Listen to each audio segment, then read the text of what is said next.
Superwoman is an illusion. This is a story about how I wake up every day wanting to make an impact in my community and wanting to ensure my community's future is healthy and strong.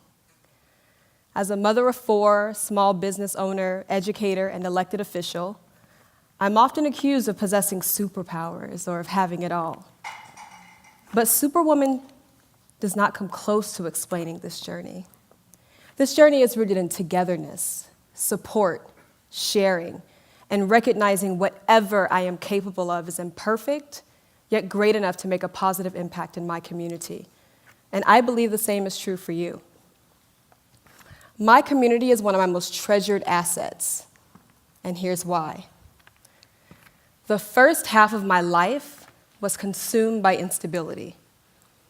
I experienced multiple years of homelessness, physical, sexual, and verbal abuse, hunger, and the kind of pain I would wish upon no one. By the time I was 12 years old, our family had lived in every single homeless and battered women's shelter in the Phoenix City, Alabama, Columbus, Georgia area. It was at that same age that I decided I was not going to uproot with my family again.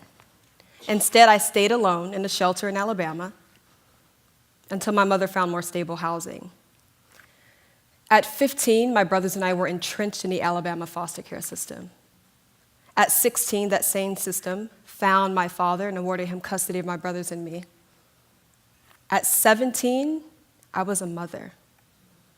At 19, I was a wife.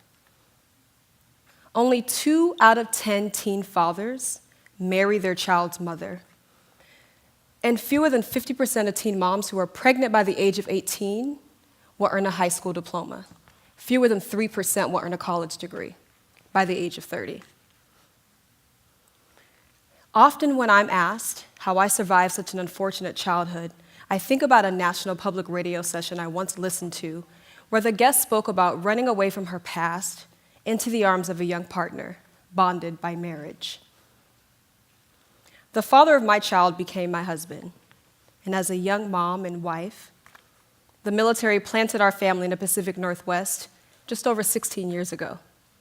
And while that marriage ended after 15 years, marriage itself helped me survive.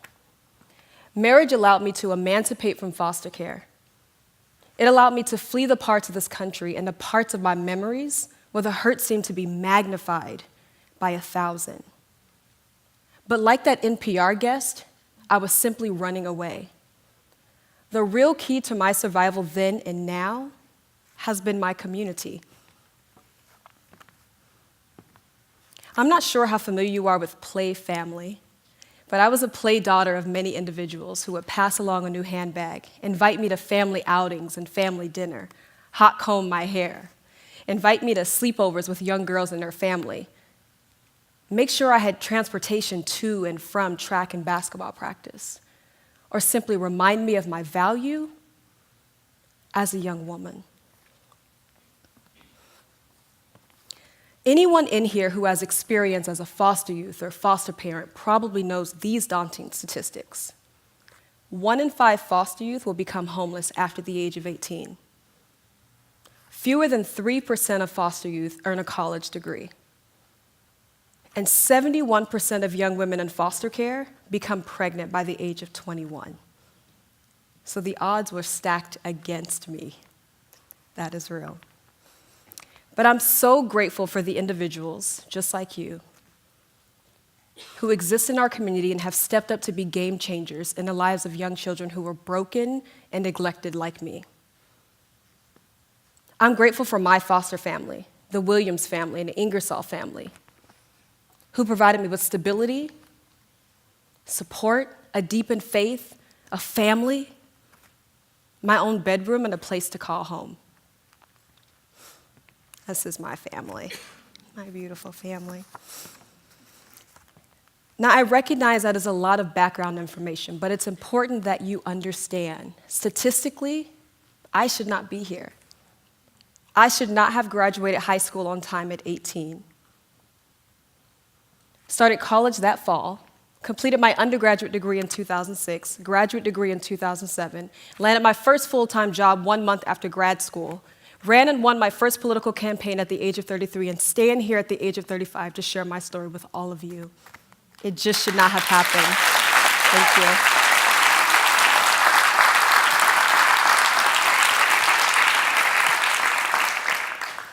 And I really don't share these things for a pat on my back. I share them so that you understand. Superwoman is an illusion.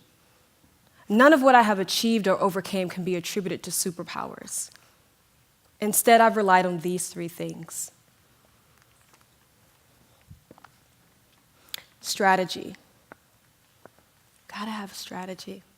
From the moment I recognized my own greatness, my strategy has been to decide early and often what is most important for me, my family, and my community at that point in time. My strategy balances career, family, and personal goals. But my strategy also allows community to be a partner. And I recommend this for you too. Collaborate with others where it makes sense, not to duplicate work, or where connecting will make the impact greater. And yes, sometimes it's really important to go solo, because not everyone will see your vision. Not everyone will even believe in you, but don't focus there. Do not obsess over whether or not other people understand your strategy. And team, call it a squad, call it a sisterhood or brotherhood, call it whatever you want, but a strong team is key. We all need encouragement, empowerment, and mentorship. We need amazing people in our lives who love us, challenge us, provide great advice, but ultimately will stand by our sides once we've developed our strategy and made our wisest decision. And keep in mind that while others are supporting you, you have a responsibility to lift those around you. And stay in the game. I've learned that we simply cannot have it all at once. Life is just not that perfect. But embrace the struggle, embrace imperfection. Tell yourself plan B is to find another way to execute plan A. And when you hit a wall, shift your focus and do it another way. Statistics, because they told me I couldn't do it. Naysayers, obstacles, they provide information but not identification. They do not define who you are or who even you will be, but they're useful markers to define what could have been. But you made it. You made it. Now, I understand the confusion people have around my drive for achieving personal goals, my commitment to a positive experience for my family, and my undying passion to serve my community. But based on personal experience, I believe in the impact community can have on the health and happiness of individuals. I believe that I have a responsibility to extend the same grace that was extended to me. And I believe we all have a responsibility to be mentors and nurturers in our community. We have to make sure our community is strong and vibrant. But the power is not in a cape. The power is in this community. And Superwoman is an illusion. This is the how. You and me are the how. Because I wear no costume, nor do I possess superpowers. I simply believe in a good strategy.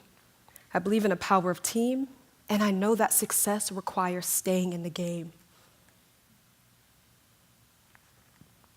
Listen, Superwoman is an illusion, and superpowers wear off at the end of the story. But for my community, for our community, fading is not an option. The end of the story must be great. And it just requires us. The greatness is in this room, and the power is not in the cape. The power is here in this community. Thank you.